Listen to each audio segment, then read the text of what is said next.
Hello, everybody. Welcome to Run and Code Humor in South Texas Law Enforcement. I'm your host, T-Bone, with my partner, who's always got my back, J-Man.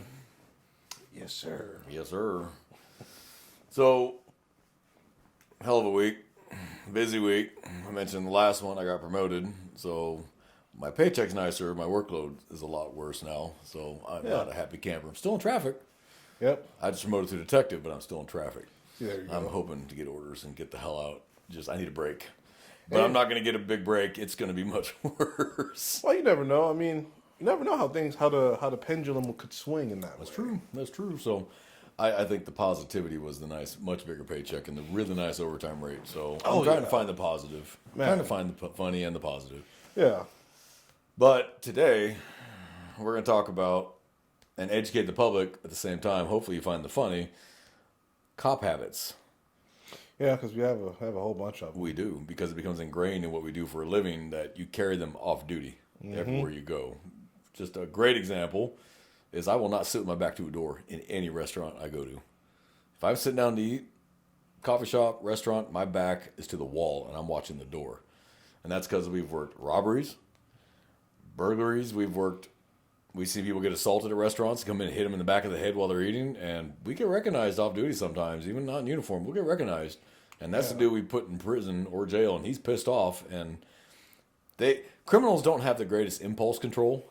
Yeah. Well, And they stab you in the back of the head, and people think we're making this shit up. It happens. Yeah, no, it does. So I don't sit my back to a door, ever. And it drives everyone I have dinner with.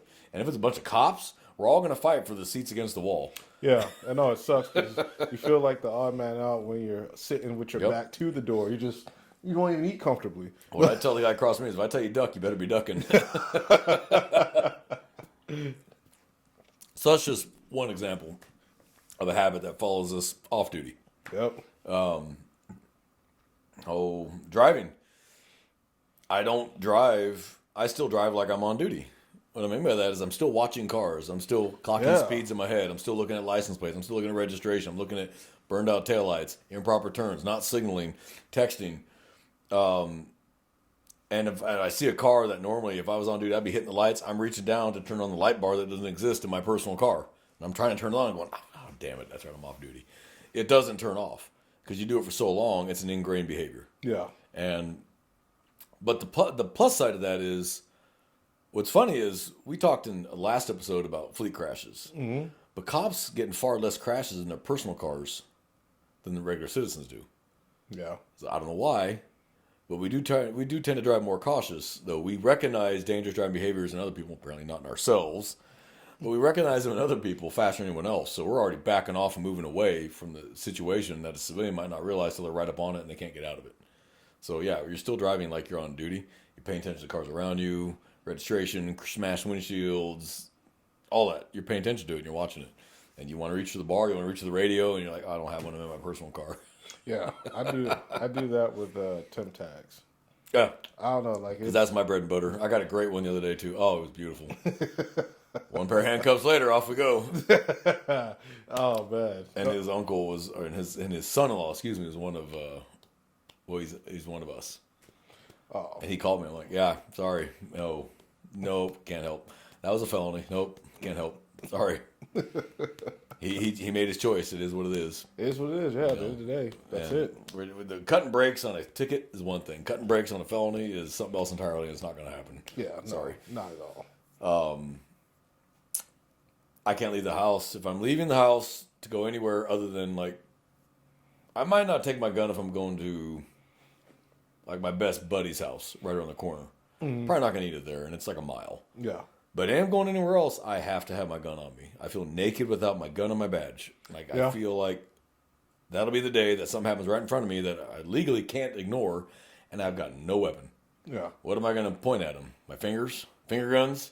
Hope for the best? So, yeah, I can't. Yeah. I want to say, too, just, I guess just like the situational awareness, ours is just a little bit more. Oh, yeah. Why it looks like we're being like paranoid, but we're really not. Like, it's kind of hard to, I guess, for me to explain, but I can just see how if I'm around people who aren't law enforcement, it can just be like so carefree and just I'm like, oh, they're not really paying attention to their surroundings. Not me. They don't. Not me. The average public does not pay attention to what goes on around them. You watch them drive, they are tunnel visioned down the highway. Or if they're not on their phone. Yeah. Cops are always looking around. Their heads are always moving. We're always paying attention to anybody watching us. Anybody starts watching us, we're watching them especially. We don't know why you're staring at us so hard. We're going to find out by watching you. Why you watching me. Yeah. We don't care. The average human does not like eye contact.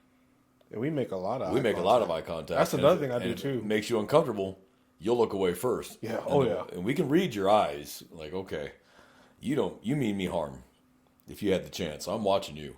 You know, and that's when under the door you don't see them unholstering your gun. It goes under the door like this, where they can't see it, but it's there. The average person doesn't, though, if you watch, and especially women. And I'm not knocking women. I'm not knocking ladies. I love you. I'm not knocking you. But when you're walking out of a grocery store or a mall or a shopping center at night or even daytime, put your phone away and walk and pay attention to what's going on around you. Look at who's looking at you and paying attention to you, maybe more than just checking you out. There's a difference between some guy just checking you out because you're pretty and some guy checking you out because he means you harm. Pay attention. Put your phone down. Have your keys in your hand. Get in your car and lock the door. Yeah. Do not get back out of your car. If you see a flyer in your windshield, leave it there. Drive off. Deal with it when you get home. Oh, yeah. Don't get out and go, what's this? That van right next to you slings that door open, snatches you in, and away you go. You're gone. Takes 30 seconds, and probably no one even saw it happen because they were on their phones. Yep. So they didn't have a chance to look at it. So pay attention. Look around you. Most of your problems can be solved if you just pay attention to what goes on around you. Predators ignore victims who pay attention to them. Mm-hmm. If you start watching somebody, he's going to go look for another target that's not paying attention to him. Because then you run screaming, and now you're drawing attention to yourself. Yeah. Because everyone's going to look at the sound of a woman screaming. Everyone is immediately going to look. So now they might see him. So he's blown his opportunity. So if you're walking around and you're paying attention, you're alert, he's going to leave you alone. He's going to go find easy prey somewhere else. He's going to leave you alone. So please, pay attention. But cops do this naturally because of what we do for a living. Yeah. 8, 10, 12-hour shifts, whatever it might be. You're on high vigilance the entire shift. Mm-hmm. So you can't really turn that off duty because danger is everywhere around you. And as cops, we know this more than anyone else. The danger is always around you. You got to pay attention to it or it can cost you. You become the next victim because cops can and have been victims. Yeah. You know, even off duty. Yeah. Cops have been robbed, assaulted. It happens. I mean, they don't realize we're cops. They're not paying attention. Or some turds can tell a cop a mile away even off duty. I get it every now and then at gas stations. Oh, thank you, officer. The fuck? Yeah, so see, that's another thing too. Like, well, there's two things I want to touch on. So, cops being victims. While, to me, it's funny because number one, the officer wasn't hurt. Number two, she warned this dude before she gave him a couple of holes. So, this was out in Chicago. It was a female officer. She was handling the situation off duty. She's in civvies, and a turd walking by, obviously you can tell she's a cop. I think she was displaying her badge and her gun. So he tries to take the gun from her. And while the two are wrestling for the gun, she's like, I'm going to shoot you. I'm going to kill you. And he's saying whatever. She's like, all right, watch this. And you're wah, wah, wah. He's like, all right, I'm done. Damn, you wasn't playing. You shot me. No, too late. Well, no shit. She told you. She warned you. Like, of all people, a Chicago cop, like, that's really about the business. Yeah, I wouldn't try that with... That, to me, was fun. Like, it just, how cops can... It's not funny that she had to shoot somebody. It's funny that... But it's funny that she had to warn the guy, and he didn't listen until she shot him, and then all of a sudden, it's a problem. Yeah, then he gets shot. He's like, all right, I'm sorry. Damn, you really shot me. He literally said that. Damn, you really shot me. I guess he thought she was playing. I guess she really thought he... So for the public that doesn't know that, you put your hands on a cop's gun, there are no more rules. I don't care. I can stab you in the eye. I can tear off one of your testicles. I can break your jaw, your neck. Whatever gets you off my gun, I can use.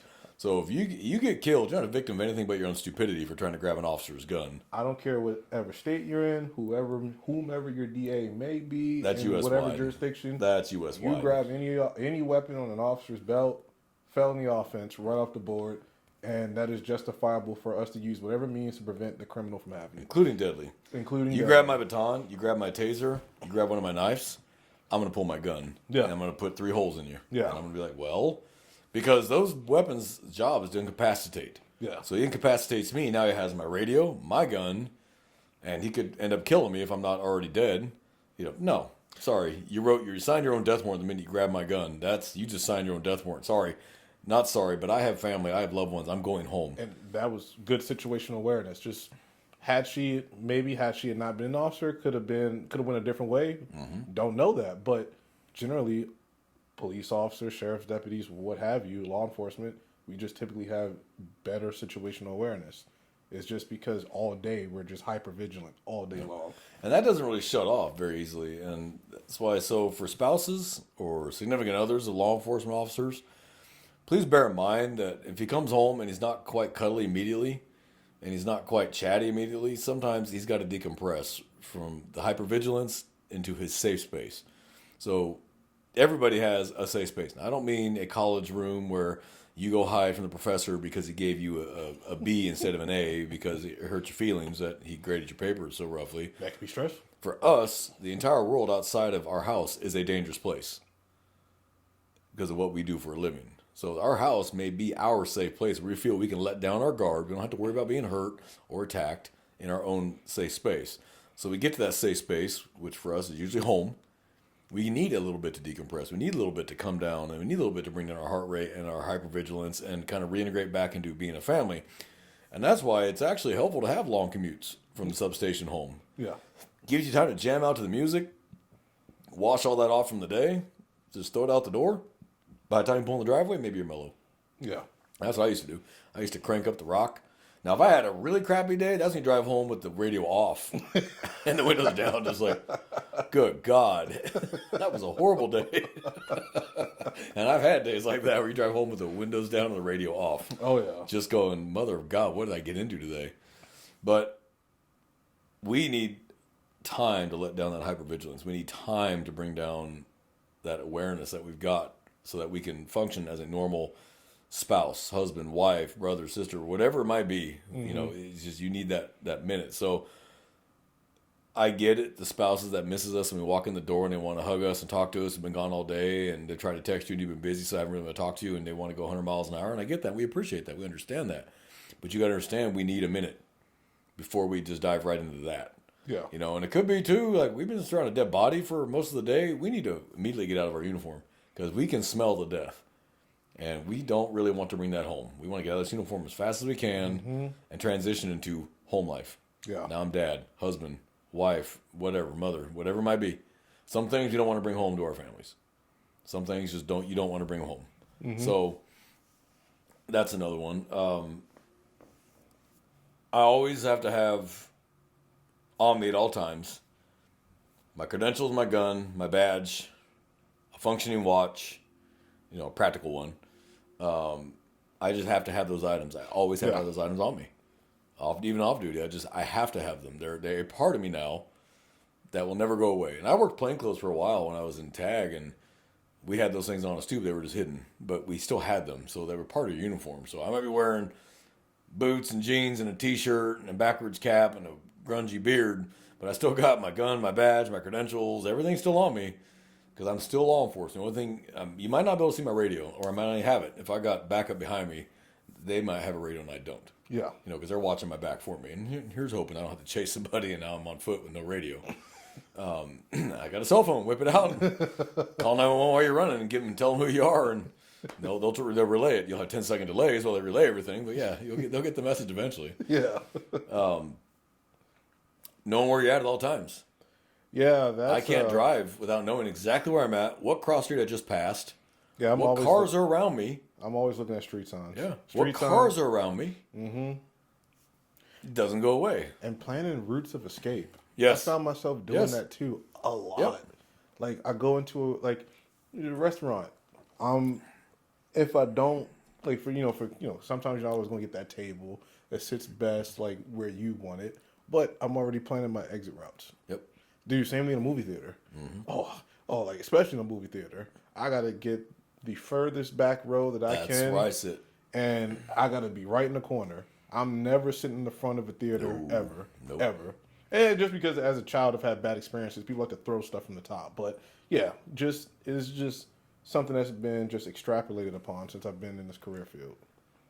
I don't like to sit in the front because everybody's gonna. If there's a fire, if it's a fire, they're all gonna mob the exit, or a shooting, they're all gonna mob the exit at one time. You're gonna get crushed. Yeah. You're up at the very top. If it's somebody shooting, you got vantage right down on them. Yep. You can stop it. Yep. If it's a fire, depending on where it's at, you may be safer where you're at Yeah. than where they're going because they're all just going to stomp each other and smash each other. But people don't realize you can. This is why it's illegal to yell fire in a crowded theater when there's no fire, because people are going to get crushed by other people trying to get out of the way. They're going to stomp on people. People don't realize how much damage that does to the human body to be crushed by people that are running over them. Oh yeah. It actually, you can easily kill them or you suffocate them. Yeah. All that weight on top of them, they can't get a breath, and you just keep decompressing or compressing that diaphragm until they can't breathe anymore. They die. So that's why it's illegal. Yeah. Yeah, you have the First Amendment right to say anything you want within reason. Yeah. There are limits. That's one of them. So I always sit in the very, very, very, very far back row. I can see the entire theater, and I can see the screen just fine, and I got no one behind me either. Yeah. That's where I sit every time. And ever since COVID, I've never had a problem getting to sit all the way back up there in any movie I've watched. There's nobody in theaters. I went to see a movie a while back, and it was me and my bud went to see Top Gun 2. We've been talking about seeing it for years, waiting for it, and finally came out. There was nobody in the theater but us. We were the only two in the entire theater. It was fantastic. Nobody cared if I was on my phone. Nobody cared if we were talking during the movie. No one gave a shit. It was fantastic. I remember before COVID, sometimes you couldn't even find a seat. Yeah. No. Now, never had a problem since. Of course, Hollywood's gone to shit since COVID. I mean, haven't had that many great movies since COVID. I can maybe name 4 good movies, but TV improved. Yes, it It's did. the weirdest thing. It did. Like the shows on Netflix, Hulu, and Amazon all got really good, but movies went to crap. It's just the weirdest thing. And then this whole Screen Actors Guild strike where they're going on strike, so don't have a lot of great movies out. No, because all the writers, they're like, hey, we deserve more compensation than those picky directors Yeah. and producers. Maybe you should just pay the money. Just pay the money. You're going to get the money back. If you get a hit, you're going to get the money back. But you know what? I couldn't live in Hollywood. I couldn't deal with that crap. I feel bad for the officers in LA who are assigned the Hollywood division, because there's 2 divisions in the Hollywood division. One is the actual Hollywood Patrol division, and then there's the actual division that deals with all the studios. They're the ones that shut down the roads for studios where they can film. Oh, okay. And Makes stuff, sense. buildings. That can't be an easy job, dealing with some directors, some producers, some actor or actress who thinks they're better than everyone else. That would drive me up the wall. I'd rather work in Inglewood, South Central, Rampart than deal with that. At least with a shithead, you know where you stand with them. The conversations are usually fairly short, and you know where you stand. Yeah. You get some producer that you took off, but he knows the chief of police. He's good friends with the chief of police because he's had him over to his house, get that good politicking. Yeah, Officer so-and-so was a real asshole. And now all of a sudden you're in the Now you're in like, division. the worst part of town on foot patrol. Yeah. Not even getting a car. Because you ticked off the wrong person. Yeah. Now, we've talked about politics before in this show. Yes. And it exists in any agency. In any agency in law enforcement, there's politics. Some are better than others. Like state polices usually don't have the same political turmoil in terms of dealing with the local population, because you don't work for anyone there. You work for the director of that agency, or director of your whole agency, is usually in the capital. Yeah. But county mounties, city kiddies, sorry, city guys, they have a lot more politics to worry about. Yeah. Someone knows the chief, someone knows the sheriff, someone knows your deputy chief, and someone knows your sergeant personally because they're best friends, and on and on. And I heard on traffic stops, do you know Deputy so-and-so? Do you know Lieutenant so-and-so? And I tell them no. Or, yeah, but don't bother calling them. Yeah, I'm not going to remove the ticket. I'm sorry. It was you, not them. Do we give each other tickets? I have given law enforcement officers tickets, and I have been given tickets by law enforcement. Yeah. I earned the ones I got. Couldn't say a damn word. You got me. I just go pay my ticket, call today. Was I ticked? Well, of course I was, like anyone else would be too, civilian or law enforcement. But I went and paid the ticket. I didn't complain about it or cry. You got me. It is what it is. So have I stroked officers? I have. Was I thrilled with doing it? No. But either their driving was so extraordinarily dangerous that I just didn't have a choice but to deal with it. Or their attitude was so piss poor that they're holding their badge out the window as I'm walking up to the car. Well, now you kind of pushed me into a corner. Oh, because the public just saw you holding a badge out the window, and they're just going to assume you're getting a warning. Well, you didn't know what that officer was doing. So what you're supposed to do is supposed to take out your badge, and then the sunbeam hits from his badge, the sunbeam hits to your badge, and Was it twin powers activate? oh man, he just Sorry. No. And sadly, I've had to arrest officers. I've arrested 4 cops. And it sucks. But it is what it is. Yeah. And the days of us letting that go are long gone. Yeah. Because I'm not joining you in the next cell because I didn't do my duty. Yep. Or I'm not getting fired and now working at Walmart because I didn't do my duty. You put yourself there. I didn't. Yeah. So officers, we observe and report and react. We don't make this crap up. We don't have to. We just see it and address it. Or we get called and address it. We don't just drive around going, I'm going to stop by this guy's house, knock on the door, and see if he's hitting his wife. No. She calls, or the neighbor calls, and we show up and we deal with it. And then just because you're an officer doesn't mean you're walking away from family violence. Sorry. You made a choice. You could have gone outside and sat down. You could have gotten your car and gone for a drive.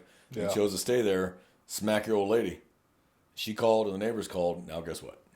Your badge will not save you. Yeah. In fact, your badge is going to screw you twice as hard as it's going to be a civilian. Because not only are you going to be fired, you're going to be put on the news and publicly barbecued for family violence, which just gives another black eye to law enforcement. See, they all beat their wives.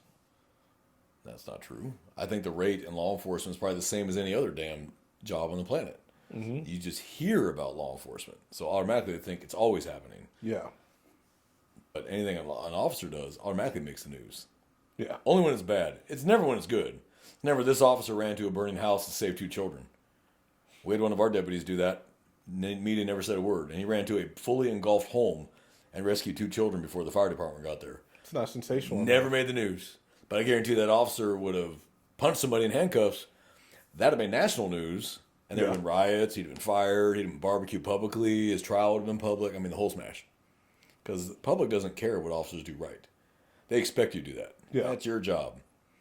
You know, you're superhuman. You don't make mistakes. Well, we're human. We make mistakes like anybody else. It's just they publicly show our mistakes. They publicly acknowledge ours. And then you'll have your chief or your sheriff with a picture of you on a podium going, this officer, this deputy, this trooper, whatever, did X, Y, Z. Yeah. And we fired him, and he's going to face charges, and his career's over, and he's vilified and dishonored. And so if you wonder why we're not always so friendly and outgoing, that's why.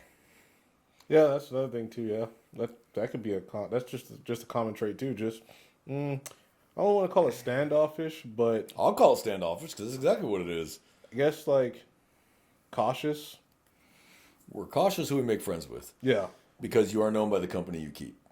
So when I have ran into, on the rare occasion, cops hanging out like off duty with real turds, definitely makes me more cautious around that officer. Yeah. Because I don't want to be associated with him. Because when he goes down, I don't want to be like, oh, he was his friend too and hung out with him. No, I didn't. No, I did not. Cops are like parolees in this sense. We're not supposed to hang out with felons, gang members. We're not supposed to. We're cops. We chose our side. Even if they're childhood friends. Yeah. Even if they're childhood friends. Sorry. They're on one side of the line and you're on the other. And if you don't want to be on that side of the line anymore, turn in your badge and gun and go hang out with them. Yeah. But while you're a cop, there's no hanging out with felons and sex offenders and gang members, and you're not supposed to. Sorry. It is what it is. You made your choice.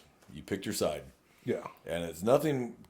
I can tolerate a criminal because he's a criminal. He doesn't pretend to be anything else. But I do not tolerate crooked cops.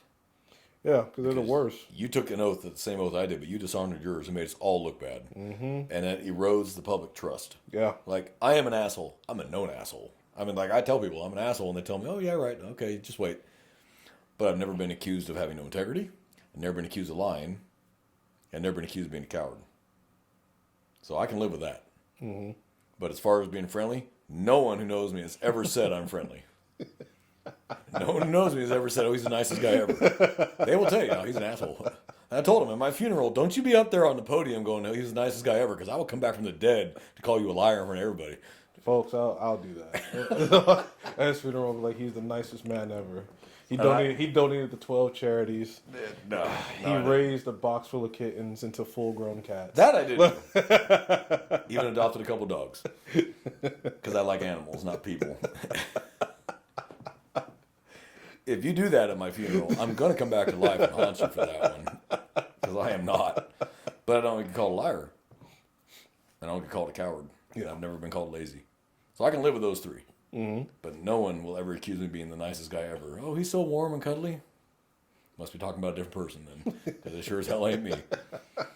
But that's my personality. Now, I don't take it out on citizens, but I'm not going to stand there and be your best bud either. Yeah. What do you need? You know, if I can solve the problem, I'll solve the problem.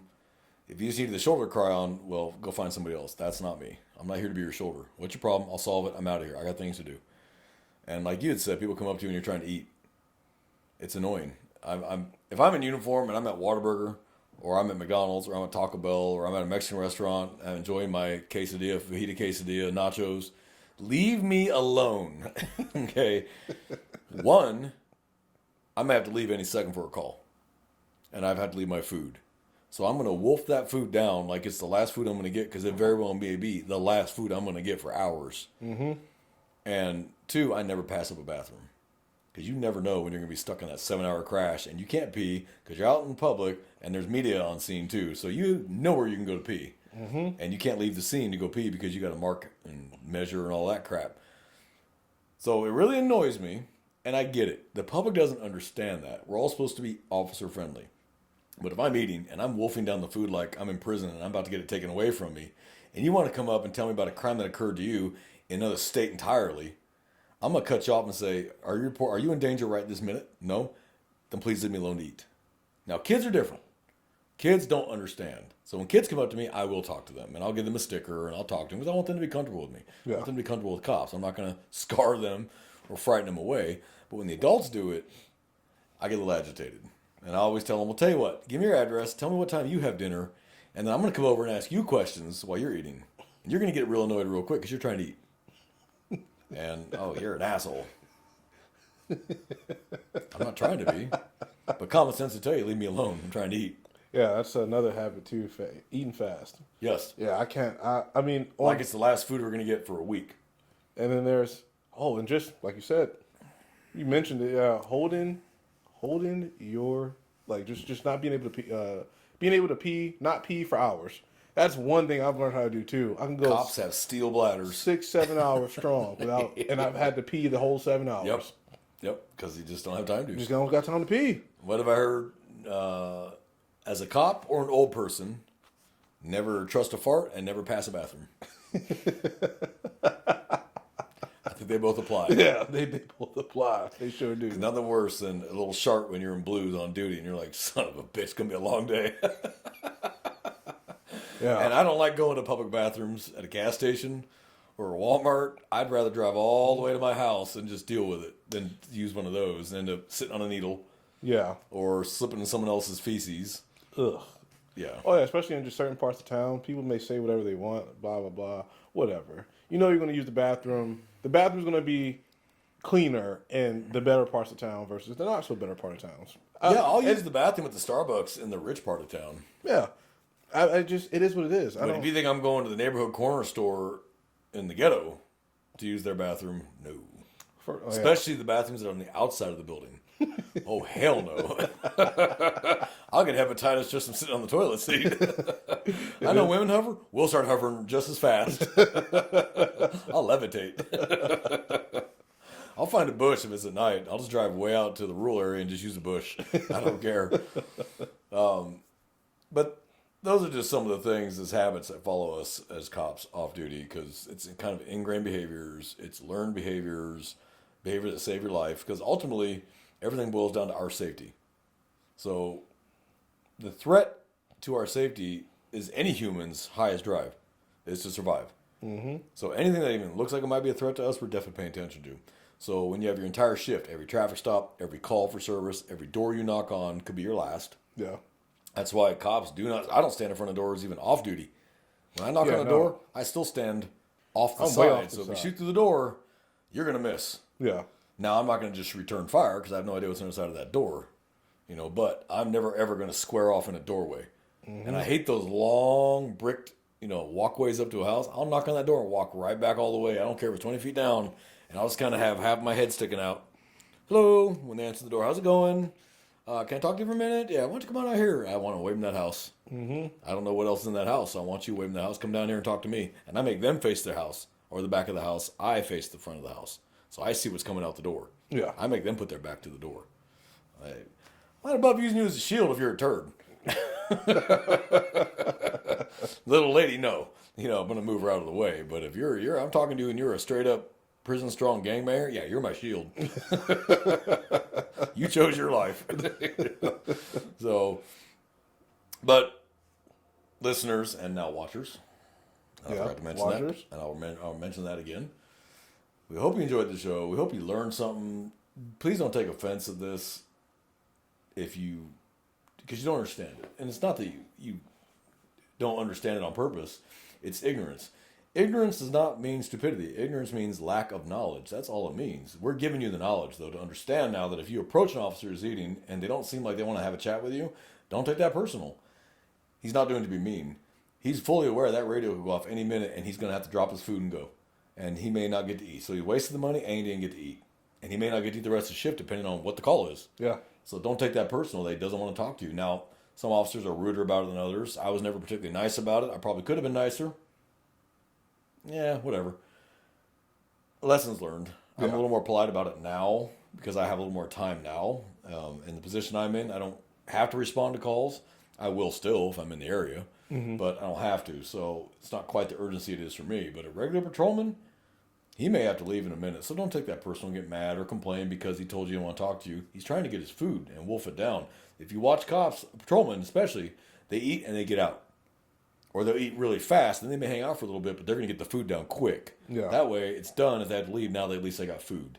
And that's just the realities of it. Don't take offense to these things. Ask. We have no problem asking them, but there's a time and a place. If I'm on a traffic stop, don't come up to me and start asking me questions if I'm already talking to the driver and then you want, officer, I got a question. You see I'm in the middle of something, right? How many times has that happened to you? Few. I'm in the middle of a traffic stop. And they come up, sir, I got a quick question. Well, I'll be with you in a minute. Yeah, all right, anyway, so here's your ticket or warning or whatever. And then you finish, all right, sir, what's your question? I had a question about where can I find whatever. And I'm just like, do you have a smartphone? Yeah, pull it out and Google, whatever they ask. Oh, look, an address and a map.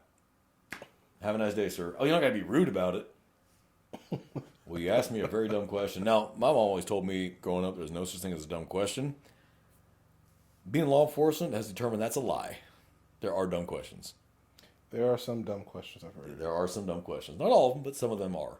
Common sense solves a lot of issues. So, folks, hope you enjoyed the show. Brothers, sister officers, please watch those backs. Watch your own back. Pay attention to yourself. Help each other out. This is a team sport. We are the gladiators against the lions. It is that simple. And like we said the last show, our YouTube channel's up. Yep. So please check it out. It's Runnin' Code, and that's RUNNIN' space code. That's our YouTube channel. The audios from the podcast and the videos are now up for all these shows. So please, if you like it, comment on it, share it, subscribe, show it to your friends. We want fans, we want subscribers, we want people to learn, we want people to pass it on. That's word of mouth. So if you like what you hear and you want to know more, please feel free to send us comments, questions, or concerns. Leave comments on the videos. We'll answer them. If they're inappropriate, we're going to erase them because there are kids that may watch these, and I'm not going to expose a kid to that. But if you're an adult, whatever. Send us a private message. We'll answer your question. Like I said, they're not all stupid questions. So, J-Man, you got anything to add? No, we're good. All right, well, from both J-Man and I here at Runnin' Code, everybody have a great and safe week, and we will see you next week, and we're out of here.